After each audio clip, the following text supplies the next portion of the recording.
Assalamualaikum warahmatullahi wabarakatuh. Perkenalkan, nama saya Mutia Saida dengan NIM G002315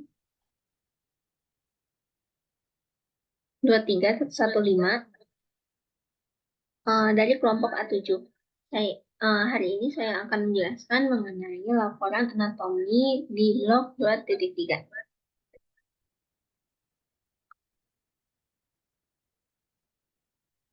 Kasus pertama yaitu Denis merupakan seorang siswa SMP. Dia sempat terjatuh dari tangga dan kepalanya terbentur. Setelah itu, dia mengaku sulit menggerakkan tangan, wajah, dan tak bisa merasakan nyeri dan juga suhu. Jelaskan tentang area Broadman dan juga fungsinya secara lengkap. Jadi pertama itu ada area motorik primer di nomor 4. Jadi area motorik primer itu untuk mengontrol gerakan volunter wajah dan ekstremitas yang berkaitan dengan traktus piramidalis. Dan jika terjadi lesi, maka disebut paresis. Selanjutnya, area motorik sekunder.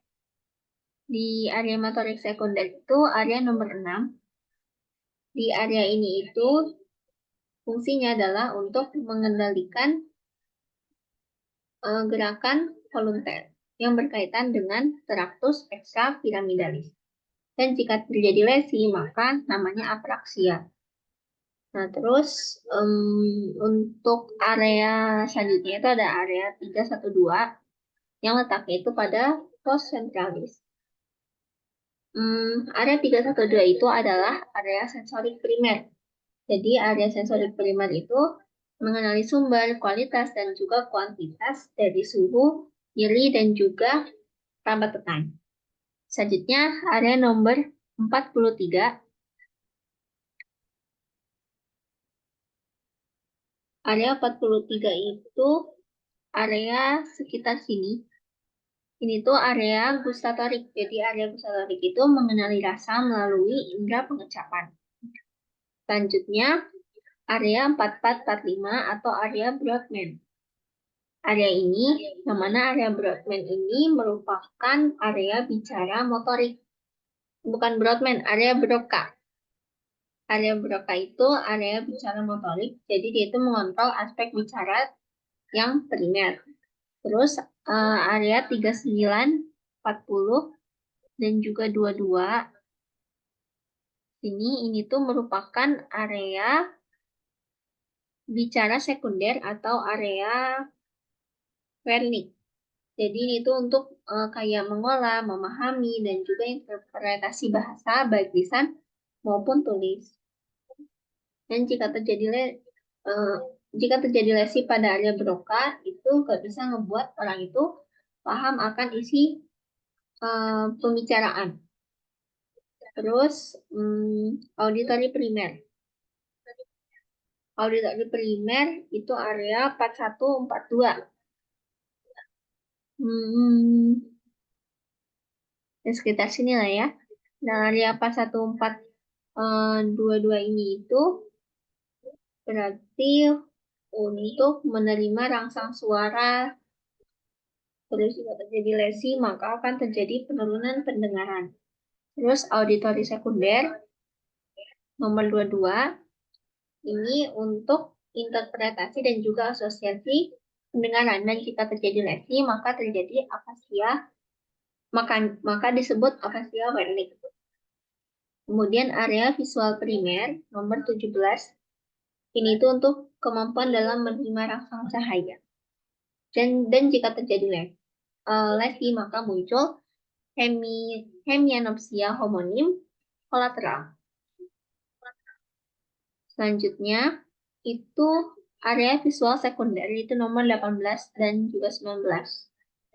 Ini itu untuk persepsi visual kompleks seperti warna, gerak, arah objek, dan jika terjadi lesi, bisa muncul buta warna. Selanjutnya ini traktus menjelaskan mengenai traktus piramidalis dan juga ekstrapiramidalis. Jadi untuk traktus piramidalis itu dan juga ekstrapiramidalis, dia itu merupakan jarak dari area motorik primer dan juga sekunder atau area 4 dan juga 6 Broadman. Terus dia itu ke medula spinalis, kemudian dia berakhir pada kordo anterior di medula spinalis. Kemudian ketika melewati ini, decussatio piramidum, itu ada serabut yang menyelang ke arah kontralateral. Namanya tractus corticospinalis lateral. Terus untuk yang tidak menyelang namanya tractus corticospinalis anterior.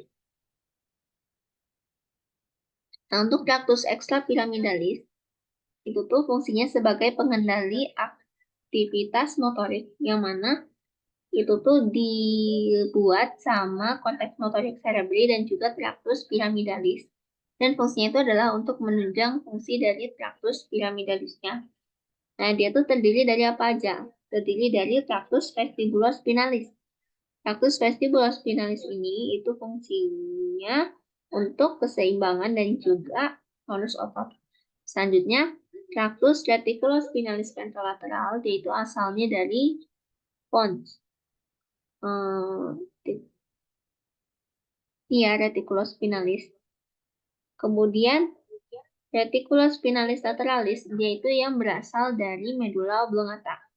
Terus, tractus tectospinalis. Itu berasal dari mesencephalon yang menuju ke medula spinalis. Selanjutnya nomor 2, seorang mengalami gangguan penglihatan setelah terkena stroke dan pasien tidak bisa mendengar. Nah, pertama itu menjelaskan mengenai encephalon dan juga medula spinalis. Nah, encephalon itu dia merupakan suatu struktur yang paling besarnya itu pada cerebri. Nah, dia itu letaknya pada bagian fossa cranii anterior et media dan terdiri dari dua belahan. Nah, ada hemisferium dexter dan juga sinister yang dipisahkan sama visura longitudinalis cerebri dan juga dihubungkan sama corpus callosum. Nah, selanjutnya pada konteks cerebri itu dia ada bagian terluar dari cerebrum. Itu tersusun atas lipatan-lipatan gyrus dan juga visura atau sulcus. Nah, gyrus itu merupakan bagian yang menonjol yang kayak gini, sedangkan untuk sulcus itu merupakan bagian yang kayak cekung gitu.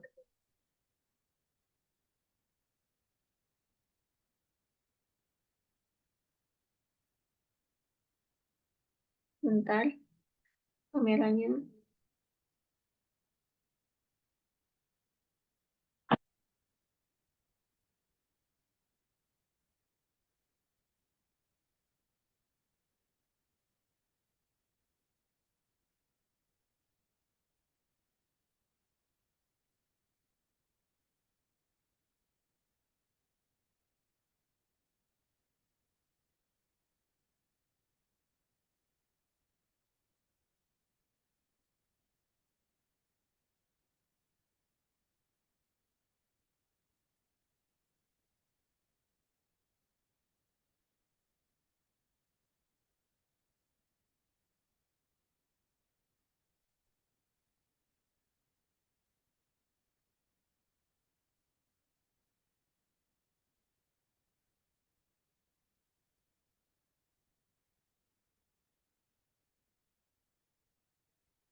Nah,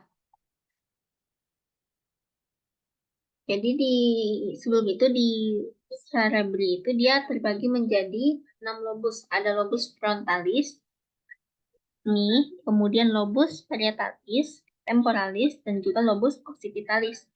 Terus juga ada lobus limbicus dan lobus insulae.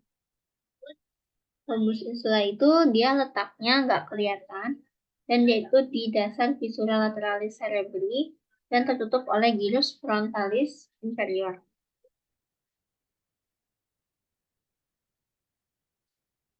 Habis itu, oh ya, belum. Untuk sulcus pada cerebrum itu tuh dia terbagi jadi 4. Ada sulcus centralis. Nah, sulcus centralis itu yang ada pada gyrus precentralis dan juga postcentralis, yang mana dia itu memisahkan antara lobus frontalis dan parietalis.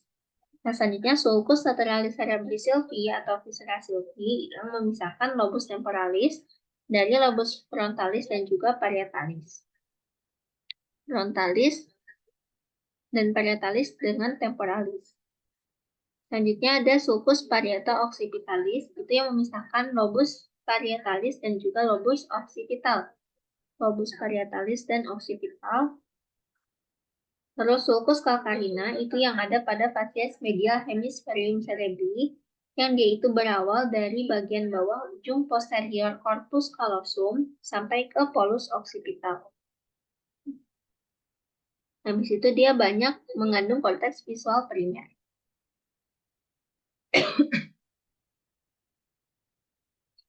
Nah, selanjutnya untuk gyrusnya itu dia ada banyak. Jadi ada gyrus precentralis, kemudian gyrus frontalis superior, gyrus frontalis medius, dan juga gyrus frontalis inferior. Terus ada gyrus postcentralis, gyrus parietalis superior, gyrus parietalis inferior. Terus ada gyrus temporalis superior, gyrus temporalis medius, dan gyrus temporalis inferior. Kemudian ada gyrus occipitalis superior, gyrus occipitalis inferior, dan yang ada pada facies medialis dari hemispherium cerebri, yang dia itu mengelilingi corpus callosum dan juga diencephalon. Kita ada gyrus singuli, gyrus parahipokampalis, area subkalosi, dan juga formasio hipokampi.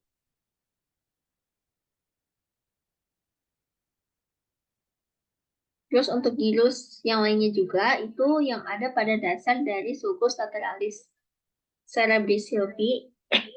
Itu ada gyrus longus insulae, gyrus brevis insulae, sulcus centralis insulae, sulcus circularis insulae, dan juga limen insulae. Nah, habis itu terdapat ventrum semioval.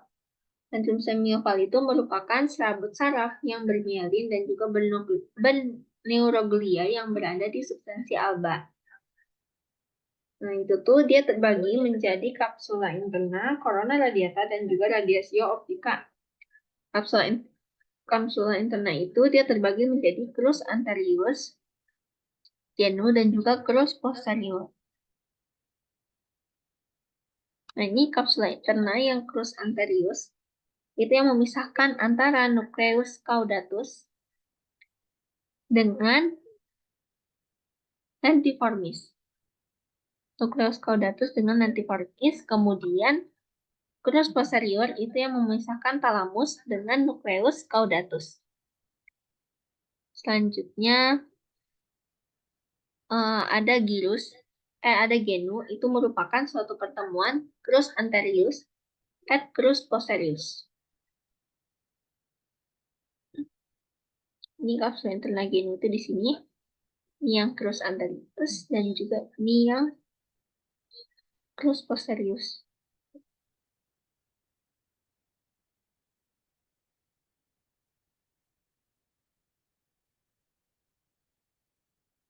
Maksudnya ada corona radiata. Di corona radiata itu di sini itu merupakan suatu serabut proyeksi yang menyebar ke semua jurusan korteks cerebri yang letaknya itu pada bagian medial dari serabut asosiasi, tetapi berpotongan dengan serabut commissura corpus callosum et commissura anterior. Selanjutnya ada radiasi optika. Radiasi optika itu yang ini. Nah, radiasi optika itu yang merupakan penjalaran serabut saraf pada crus posterior kapsula interna ke fissura calcarina.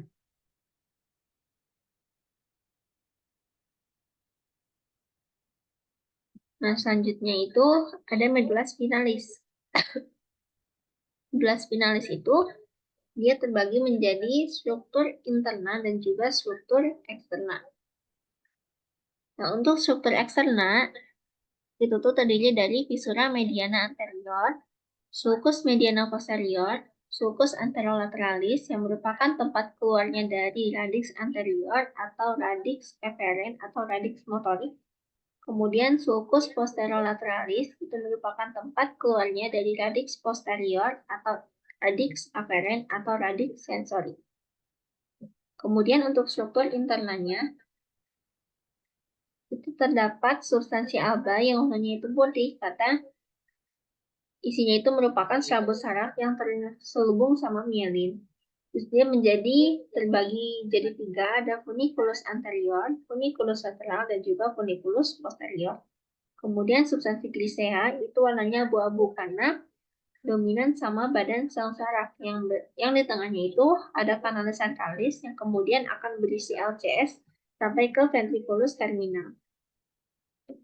Nah, jadi ini tuh kayak medulla spinalis. Ini ada visura mediana anterior, yang tadi struktur eksternanya. Terus ada sulcus mediana posterior. Terus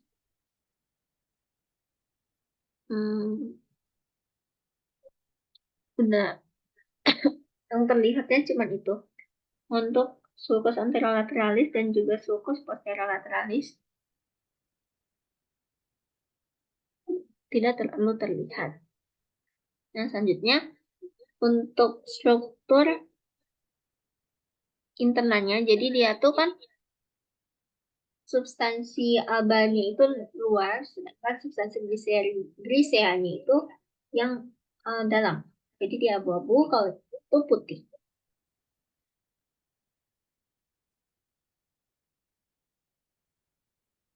Nah, habis itu ada plexus dari medulla spinalis. Jadi itu dibagi 5, ada plexus cervicalis, plexus brachialis, plexus lumbalis, dan juga plexus sacralis.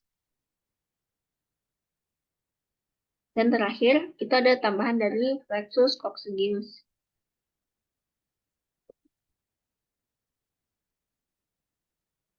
Selanjutnya, plexus ascendens dan juga descendens. Itu ada kanan yang ascendens, itu ada spinothalamic anterior yang membawa rangsang raba tekan. Kemudian spinothalamic lateral itu yang membawa rangsang nyeri dan juga suku. Terus spinocerebellaris anterior dan juga posterior itu membawa rangsang keseimbangan proprioceptif. Kemudian kolumna dorsalis posterior untuk melokalisasi sentuhan ketar diskriminasi dua titik dan juga proprioceptif.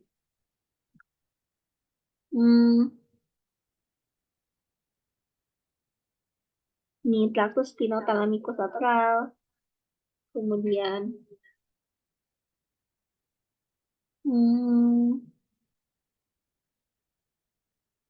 ini yang anterior.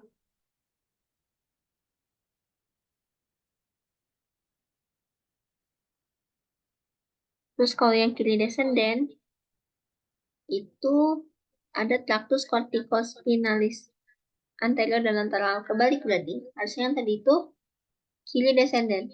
Tractus corticospinalis anterior dan juga lateral untuk pergerakan otot-otot volunteer.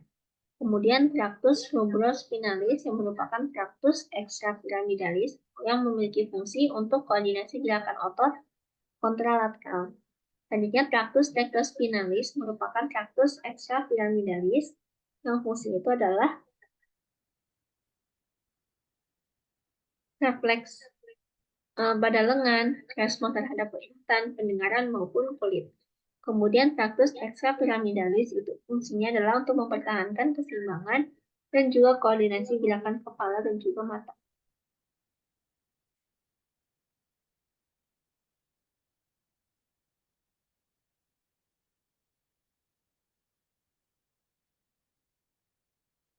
Nah, selanjutnya anatomi nervus cranialis dan juga tempat keluarnya. Jadi yang pertama itu lamina cribosa. Lamina cribrosa itu merupakan tempat keluar dari nervi olfaktori. Kemudian kanalis opticus itu merupakan tempat keluar dari nervus opticus.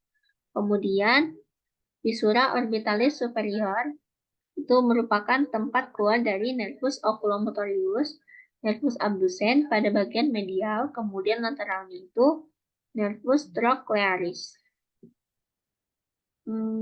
Terus untuk foramen rotundum itu tempat keluar dari nervus maxillaris, foramen ovale itu tempat keluar dari nervus mandibularis, kemudian foramen spinosum itu tempat keluar dari rami meningeus, nervus mandibularis I/3. Selanjutnya, visura spenopetrosa foramen lacerum itu nervus glossopharyngeus.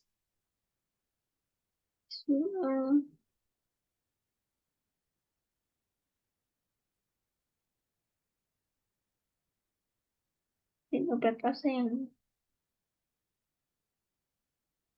terus juga nervus petrosus major, nervus facialis. Selanjutnya, porus dan meatus acousticus internus. Yang ini itu tempat keluar dari nervus facialis, nervus vestibulocochlearis. Kemudian foramen jugulare itu tempat keluar dari yang bagian anteriornya itu nervus glossopharyngeus. Terus untuk yang posteriornya itu ada nervus vagus, nervus accessorius, dan juga nervus ramus meningeus, nervus vagus.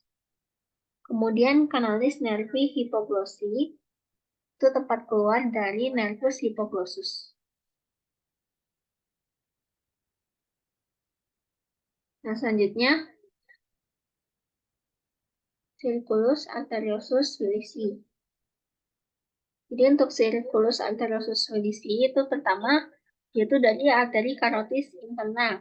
Arteri karotis interna ini dia bakal bercabang menjadi arteri cerebri anterior dan juga arteri cerebri anterior dan juga arteri cerebri media yang akan dihubungkan arteri cerebri anterior antar arteri cerebri anterior itu oleh arteri komunikans anterior. Selanjutnya dari arteri vertebralis yaitu bakal bercabang menjadi arteri basilaris.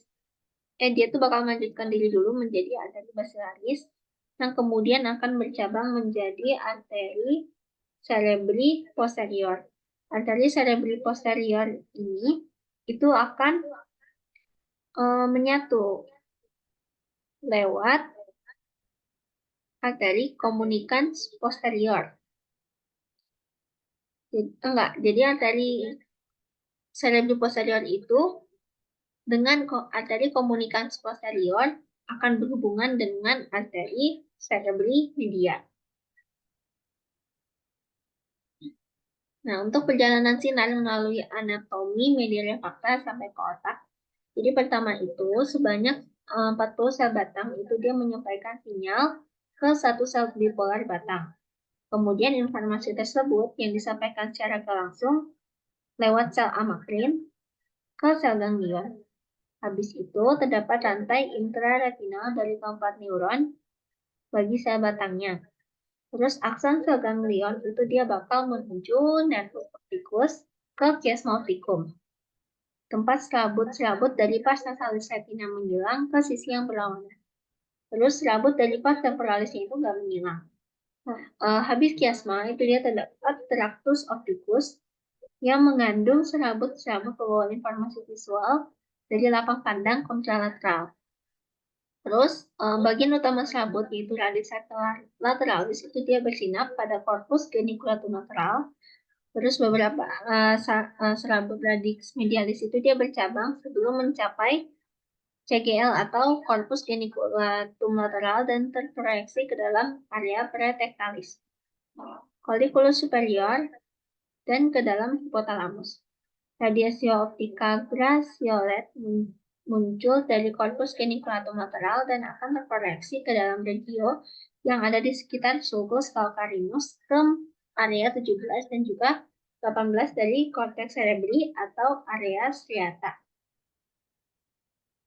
Selanjutnya, otot mata apa saja yang berperan dan juga menggerakkan bola mata. Jadi, ada 6 otot. Jadi ada musculus rectus superior, itu fungsinya adalah untuk merotasikan mata ke atas. Itu diinervasi oleh nervus oculomotor. Kemudian musculus rectus medial itu untuk merotasikan mata ke arah medial. Itu juga oleh nervus oculomotor. Selanjutnya, musculus rectus inferior itu untuk merotasikan mata ke arah bawah, itu lewat nervus diinervasi oleh nervus oculomotor. Kemudian musculus rectus lateralis untuk merotasikan mata ke arah lateral itu dibantu sama nervus abducens. Diinervasi sama nervus abducens.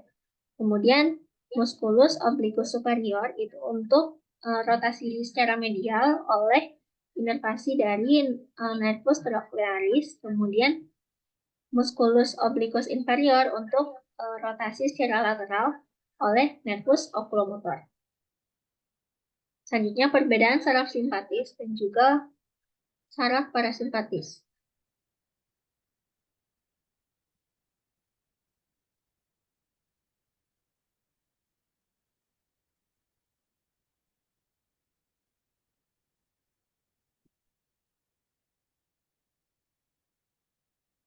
Nah, distribusi dari simpatis itu pertama dari segmen torakolumbal, itu di kulit, kelenjar, keringat, musculus erector pili, jaringan adiposa, otot polos, dan juga otot polos pembuluh darah.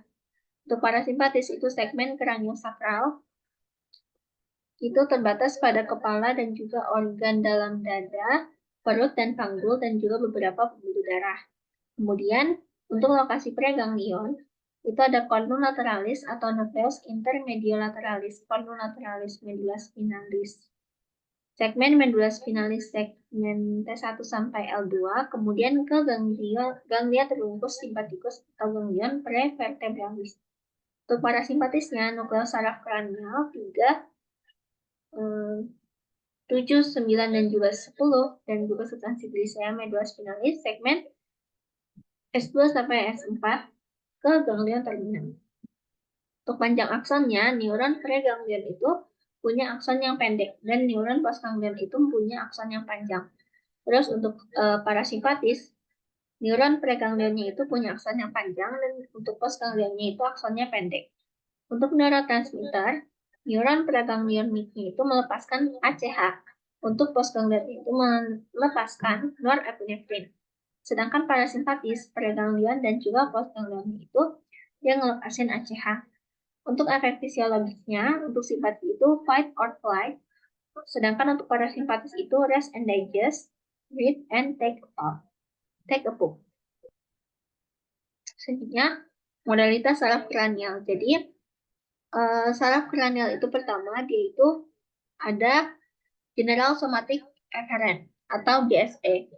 Nah, GSE ini untuk motorik dari otot skelet umum. Jadi, GSE itu adanya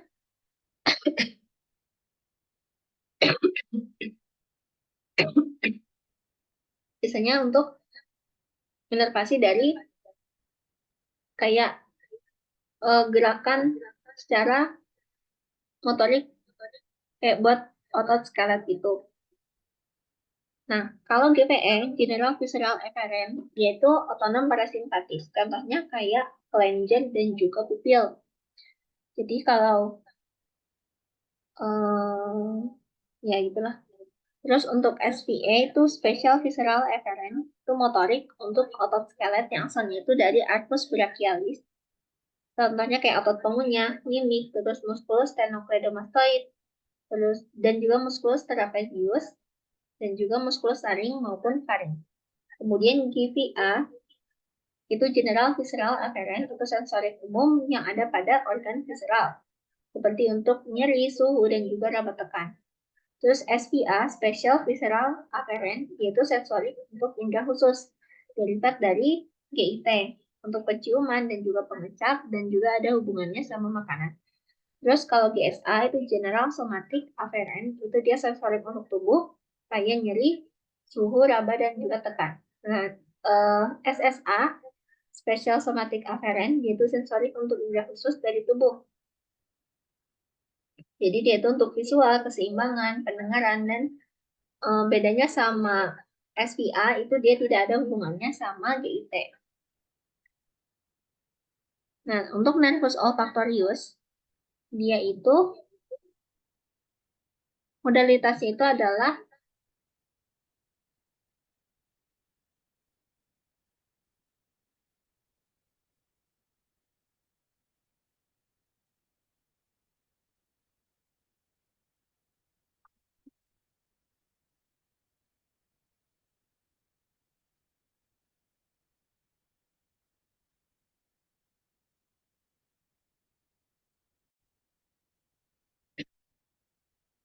nah itu jadi untuk nervus 1, nervus olfaktori, dia itu modalitasnya itu spesial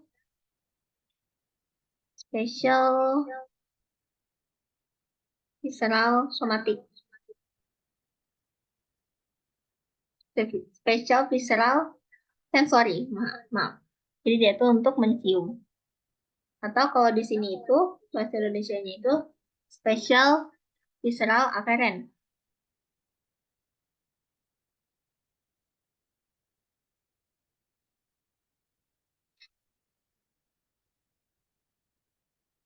Nah, kalau nervus 2, nervus opticus itu sensori. Jadi dia itu spesial somatic sensory yang fungsinya itu adalah untuk melihat. Nah, terus kalau nervus 3, oculomotor, dia itu ada dua, yaitu general somatic motorik dan juga general visceral motorik. Nah, untuk general somatic motorik ini itu ada pada otot mata dan juga musculus levator palpebra. Terus untuk general visceral motorik itu untuk musculus sphincter pupil.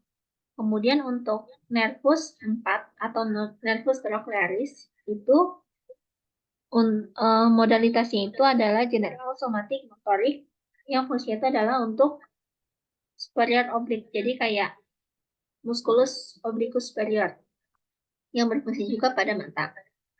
Nah, untuk nervus 5, nervus trigeminal itu ada nervus ophthalmi, maxillaris, sama mandibular.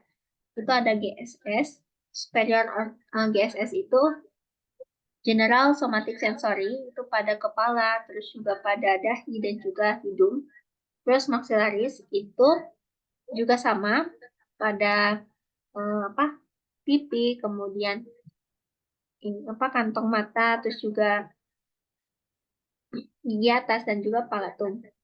Terus mandibular itu juga sama ditambah dengan special visceral motor itu untuk muscle of mastication. Nah, untuk nervus 6 abdusen itu motorik. Jadi general somatic motorik itu untuk musculus lateralis rectus, musculus rectus lateralis. Nah, selanjutnya nervus 7 atau nervus facialis itu dia GSS, terus SPS. SPS itu special visceral sensory itu pada rasa, kemudian 2/3 pada lidah.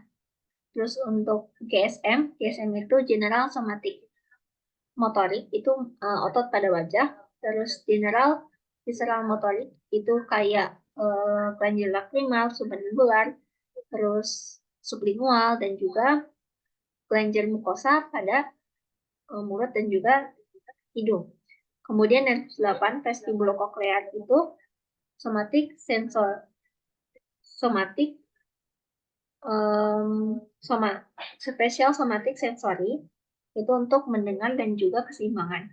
Kemudian nervus 9 glossopharyngeus itu ada banyak. Jadi ada general somatic,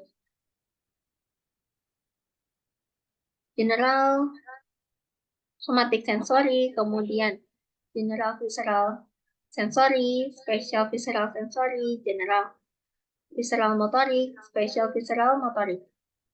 Nah, untuk yang GSS ini itu posterior, sepertiga posterior lidah. Untuk GVS ini badan karotid dan juga sinusnya. Kemudian kalau spatial visceral somatik, spatial visceral sensory itu sepertiga posterior lidah. Rasa, jadi ngerasain rasa gitu dari sepertiga posterior lidah. Kemudian GVM selanjutnya GVM. Jadi GVM itu general visceral motorik itu pada glandula karotis. Terus SVM special visceral motorik itu pilocardineus. Kemudian selanjutnya nervus pulu atau nervus vagus itu ada general somatic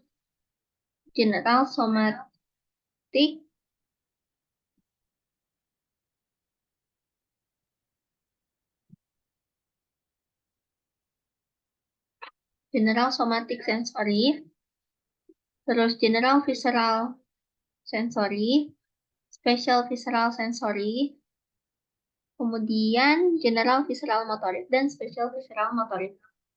Nah, untuk general somatic sensory itu pada telinga luar, laring dan juga faring. Kemudian GVS itu laring, faring dan juga torasik serta viscera thoracika dan juga abdominal. Kemudian SPS itu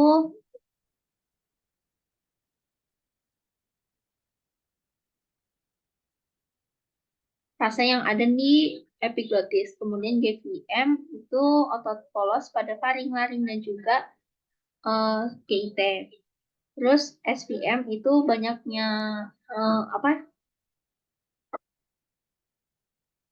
mayoritasnya itu di otot pada faring dan juga laring. Nah, terus nervus 11 itu ada nervus accessorius, itu GSM dan juga SVM motorik. Itu kalau GSM itu trapezius dan juga sternocleidomastoid. SVM itu beberapa ya SVM. Terus hipoglossus itu untuk motorik. GSM itu ada pada otot intrinsik dan juga ekstrinsik palatoglossus.